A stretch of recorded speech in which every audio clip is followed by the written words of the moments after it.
I have a doozy of a video for you today that we're going to review. It's about cash robbery, $75,000 robbery, and what you can learn from it. My name is Jason Hanson. I'm a former CIA officer, and yes, I believe you should have cash. I believe you should have a good amount of cash stored in your home for emergencies, having a fireproof safe, have it stored in another location, maybe in an office, maybe a storage unit, someplace, but you gotta have cash, right? Cash is king and gets you out of a lot of jams in life, as I can attest to. So in this video, what we have is a woman goes to the bank. She withdraws $75,000 in cash. Now, the bank teller has a boyfriend who does not make wise life choices, and the bank teller does not make wise life choices either. So the bank teller tips off her boyfriend and his friend that, hey, a lady just came in, here she is, she just withdrawed $75,000 in cash. Fun fact, maybe not fun fact, the other day I was at the bank, I had to withdraw $8,500. The reason I withdrew that much money is I needed some cash to pay somebody for something. Makes it sound like I'm doing something illegal. No, it was not. But I needed some cash to pay somebody, but I also wanted more cash for different locations that I keep them. Not all my cash is in my house, as I say, because you don't want to keep all your eggs in one basket in case, heaven forbid, you have a house fire or something. So I went to the bank, I withdrew $8,500, and I'm not gonna lie, I'm super paranoid when I'm doing that, as I've got my gun on me, I have my tactical pen, I have a knife, so I'm not weaponless or anything. But I go in there, I try to speak a little lower, I'm checking, not awkwardly, but I'm checking who's around me.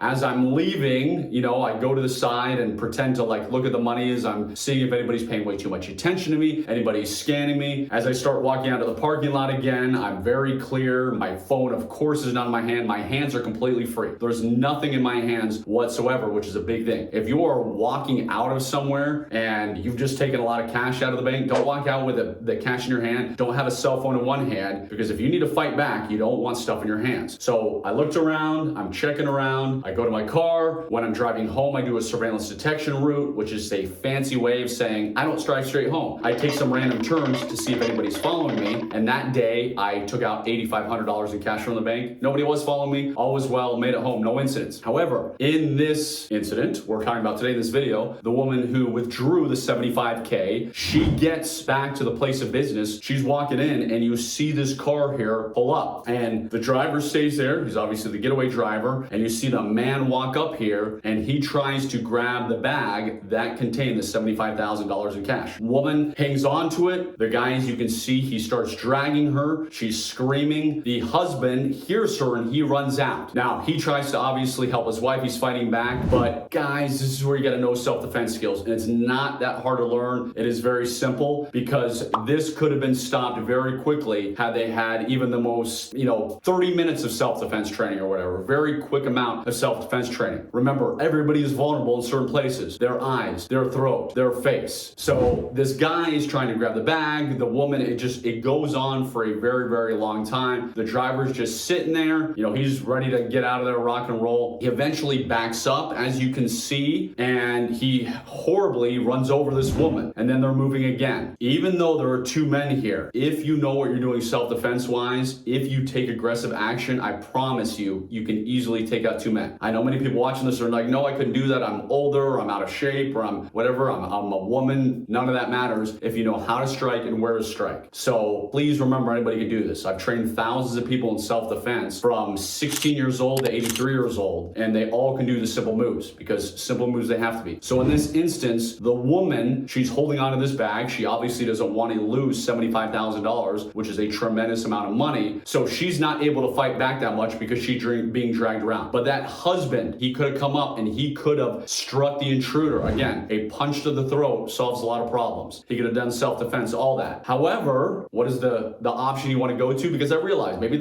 I don't know exactly where this took place. Maybe they're in California. Maybe they're in some place that's not a free state where you can't have your gun. You can't have your knife. What do you do if you have your gun or knife? Well, obviously go to a weapon. In this instance, we got the woman. She's being dragged on the ground. So you're not going to we'll take out my Springfield 1911. That's what we'll use today. We're not going to take like a 20-yard shot coming out here like that when the woman is being dragged around. Clearly, you don't want to accidentally shoot your wife if you like her, like I do. So in this case, it is close quarters, meaning you run up to that guy. You don't know what he's going to do, meaning you don't know what weapons he has on. He's obviously attacking your wife, dragging you around. The car did run over her. So this is a life and death situation, which means deadly force is justified, okay? If you are in fear for your life or serious bodily injury, you can use deadly force to protect yourself, protect somebody else. So in this case, the guy would have been protecting his wife. So all he had to do is, if he had a firearm and he was trained, if it were me, I would have immediately drawn my gun. I would have run up to the guy. Hopefully, if he saw my gun, he would have fled. He would have let go, which is what many criminals will do. But if he is still attacking, trying to do horrible things to my wife, well, then again, it's not a 20-yard shot you're coming out. It's you're running up to the guy. If he says, if you say, hey, I've got a gun, get off, and he just keeps fighting whatever, well, then just go up, close quarter shot. I've got Bob over here. Bob into the picture, right? I just want to stop the threat. That's all I want to do, right? So I'm going to run up to the guy, pop, pop, pop, pop, pop, right here. I'm not going to be touching him. I'm just showing you how close I am. I'm going to sit there, boom, boom, boom, because that will stop the threat. I'm trying to save my wife's life or somebody else's life, which is why if you live in a free state, carry a gun. Now, what if you don't have a gun? What if you only have a knife? Well, same thing. Let's see, I don't have any knives. I got a big machete. And I just finished exercising, which means I've got my exercise pants on, and I'm in my office exercising, so I don't have my knife on me. But if you have a knife, and I'll reach around here, just grab it. I'll sneak around. All right.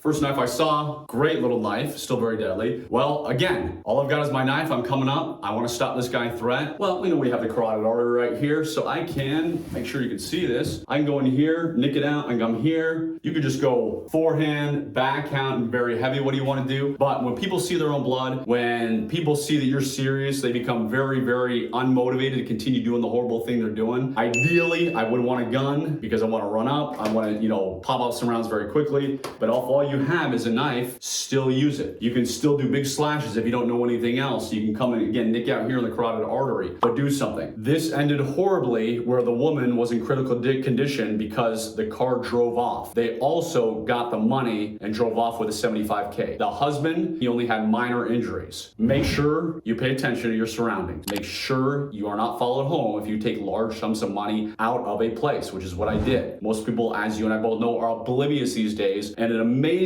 me how everybody's on their phone. People just, even when I'm at a stoplight, I look in my rearview mirror, I always see somebody down on their phone, looking up, down on their phone. I'm just like, geez, can't even go 30 seconds. So have good situational awareness, get some cash out, store it in various places, and a fireproof safe. And if somebody ever tries to rob you, you find yourself in a situation as that couple, know some simple self-defense moves, or else have a gun, else have a knife, and be super aggressive. That guy was obviously trying to help his wife, but he wasn't focused enough on the attacker. Take out the attacker. Because when you stop the threat, you make sure that they're not going to hurt anybody else. You make sure they can't keep doing what they're doing. Hope all this makes sense. I hope you ever find yourself in this position. I'm former CI officer Jason Hanson. I do a tremendous amount of self-defense training and firearms training. If you want to know more information, please click on the link below, and please use common sense and stay safe.